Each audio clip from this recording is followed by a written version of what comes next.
दोस्तों नमस्कार। और कैसे हो आप सभी। आई होप आशा करता हूँ कि सभी अच्छे होंगे। दोस्तों आज की वीडियो है कि ज़िंदगी में जीने का मन नहीं करता है। आपके पास आजकल बहुत ज़्यादा परेशानी आ गई हैं जिसके कारण जीवन जीने का मन ही नहीं करता है। तो दोस्तों ये कहानी आज आप सभी के लिए है। ये कहानी आपको बहुत कुछ जीवन में बदलाव लाएगी। अगर दोस्तों कहानी अच्छी लगे तो हमारी कहानी को लाइक शेयर कमेंट और चैनल को सब्सक्राइब ज़रूर करना, जिससे आपके पास सबसे पहले वीडियो पहुंच सके। और दोस्तों कहानी को लास्ट तक ज़रूर सुनना, आपके जीवन में कुछ ना कुछ बदलाव ज़रूर आएगा। पहले दोस्तों एक छोटी सी कविता के माध्यम से मैं आपको कुछ बताना चाहता हूँ, तो वीडियो को लास्ट तक ज़रूर सुनना दोस्तों। यूँ तो ज़िंदगी खूब बिता ली, अब ज़िंदगी जीने का मन है, फिर किसी कागज़ की कश्ती में बैठकर उस पार जाने का मन है।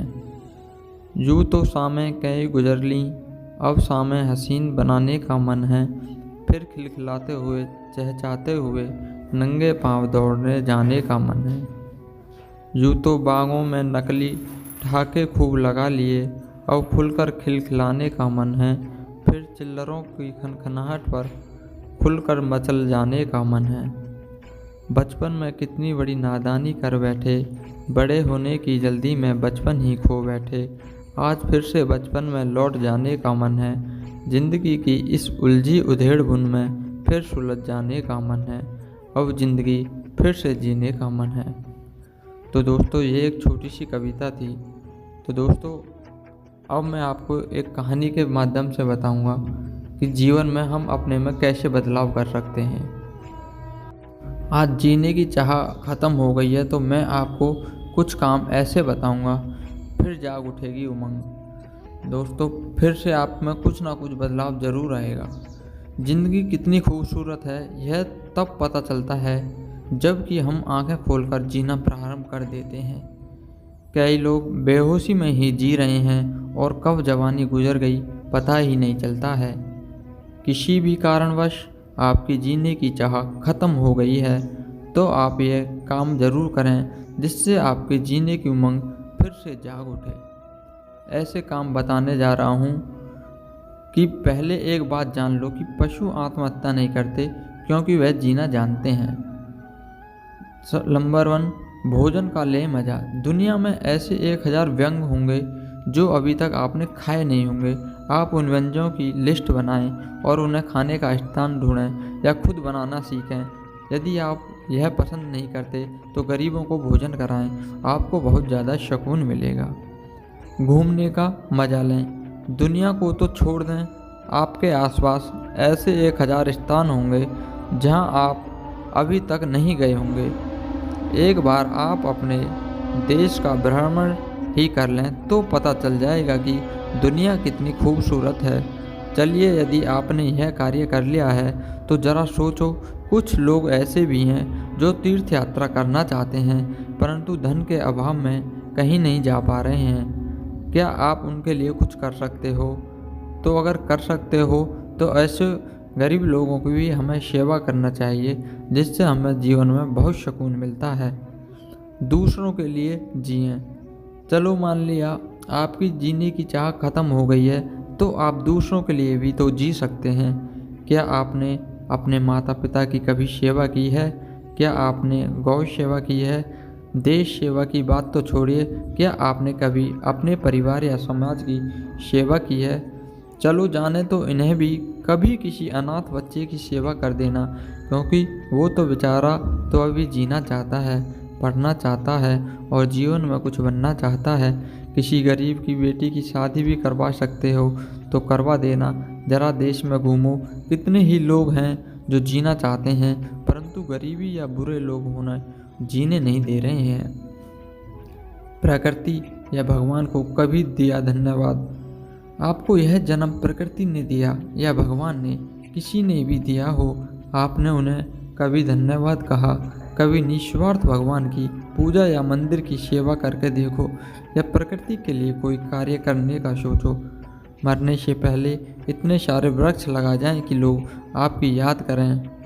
जब दूसरे जन्म ले तो वही लहराते वक्त आपका स्वागत करें। कुछ नया सीखें। ऐसी बहुत सी बातें हैं जो आपने अब तक नहीं सीखी होंगी, जैसे तैरना, घुड़सवारी करना, कार चलाना, कोई नई भाषा सीखना, गिटार बजाना, शतरंज, योगासन या किसी से भी प्यार करना सीखें। आदि सैकड़ों बातों में से जो कुछ भी हो आप सीखना चाहते हो वो आप सीख सकते हैं, जिससे आपका जीवन में बहुत बदलाव आएंगे। प्रवचन सुने। आप ओशो, रजनीश, जग्गी वासुदेव महाराज, श्री श्री रविशंकर जैसे लोगों के प्रवचन सुन सकते हैं। आपने अब तक जिंदगी में यह नहीं जाना कि यह आत्मा, परमात्मा या सृष्टि क्या है। यह भी नहीं जानना है कि जीवन क्या है, जीना किसे कहते हैं। अभी तो आप अवसाद में ही जी रहे हैं, तभी तो अब में जीने की इच्छा खत्म हो गई है। आप दुखों से घबराकर पलायन करना चाहते हैं, युद्ध का मैदान छोड़कर भागना चाहते हैं। यदि किसी के प्रवचन नहीं सुनना चाहते तो यह मोटिवेशनल स्पीच ही सुन लो। खेल से खुद को जोड़ो।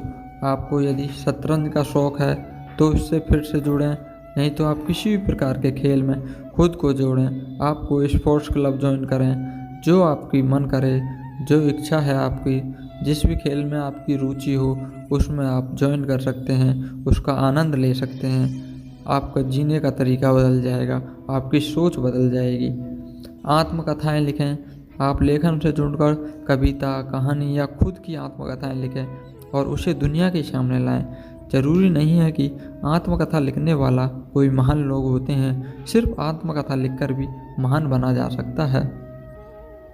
किताबें पढ़ें, फिल्में देखें। आपने अभी तक वह किताबें नहीं पढ़ी हैं जिन्हें पढ़ना चाहिए। दुनिया में ऐसी कई किताबें हैं जो आप में जीने की उमंग जगा देती हैं। रहस्य, रोमांच और ज्ञान से भरपूर हजारों किताब मिलेंगी। आप उन्हें पढ़कर खुद में बदलाव कर सकते हैं। ऐसी कई नई फिल्में और सीरीज हैं जो आपके अभी तक नहीं देखी होंगी। आप उन सभी की एक लिस्ट बनाएं, जो आप देखना चाहते हैं उसे देखें।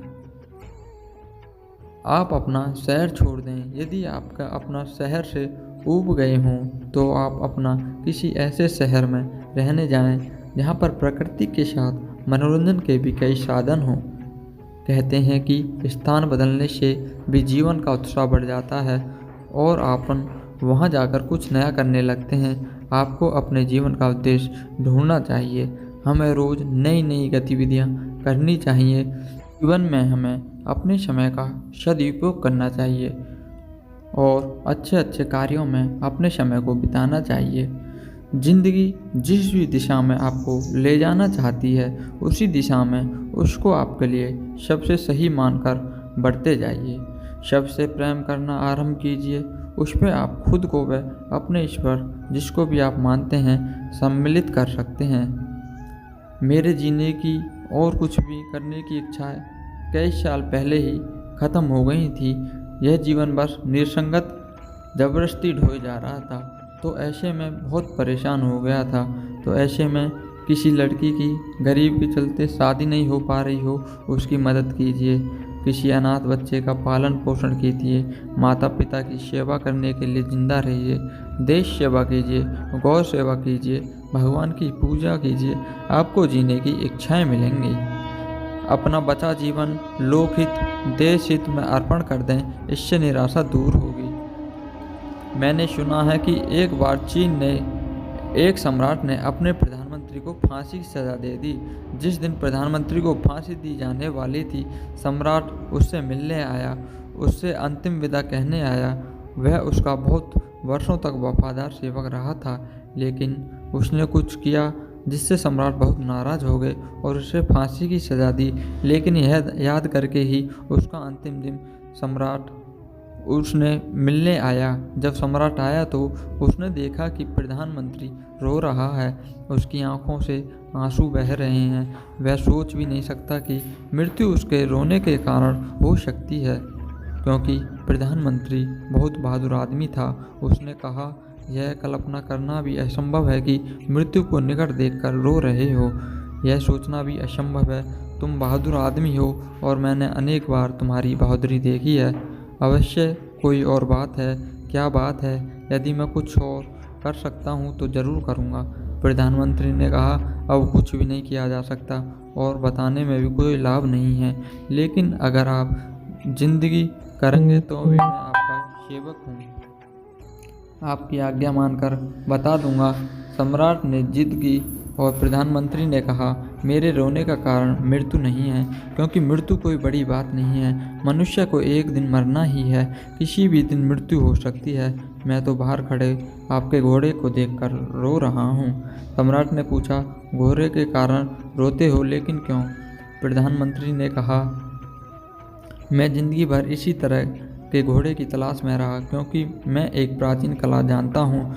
मैं घोड़ों की उड़ना सिखा सकता हूँ, लेकिन उसके लिए एक ख़ास किस्म का घोड़ा चाहिए। यह उसी किस्म का घोड़ा है और यह मेरा अंतिम दिन है।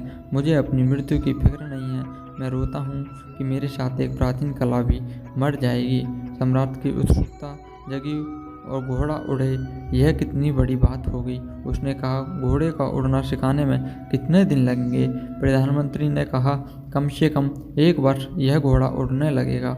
सम्राट ने कहा, बहुत अच्छा, मैं तुम्हें 1 वर्ष के लिए आज़ाद कर दूंगा, लेकिन स्मरण रहे, यदि 1 वर्ष में घोड़ा नहीं उड़ा तो तुम्हें फांसी दे दी जाएगी, और यदि घोड़ा उड़ने लगा तो तुम्हें माफ़ कर दिया जाएगा, और माफ़ नहीं किया तो मैं तुम्हें अपना आधा राज्य भी दे दूंगा, क्योंकि मैं इतिहास का पहला सम्राट हूँगा जिसके पास उड़ने वाला घोड़ा होगा। तो जेल से बाहर आ जाओ और रोना बंद करो। प्रधानमंत्री घोड़े पर सवार प्रसन्न और हंसता हुआ अपने घर पहुंचा। उसकी पत्नी अभी भी रो रही थी। उसने कहा, मैंने सब सुन लिया है। तुम्हारे आने के पहले ही मुझे खबर मिल गई है, लेकिन बस 1 वर्ष और मैं जानती हूँ तुम्हें कोई कला नहीं आती और यह घोड़ा कभी उड़ नहीं सकता। यह तो तरकीब है, धोखा है। अगर तुम 1 साल का समय मांग सकते तो 10 साल का समय क्यों नहीं मांग लिया? प्रधानमंत्री ने कहा, वह जरा ज़्यादा हो जाता। जो मिला है वही बहुत ज़्यादा है। घोड़े की उड़ने की बात है, अविश्वसनीय है। फिर 10 साल का समय मांगना सरासर धोखा होता। लेकिन रो मत। पत्नी ने कहा, यह तो मेरे लिए और बड़े दुख की बात है।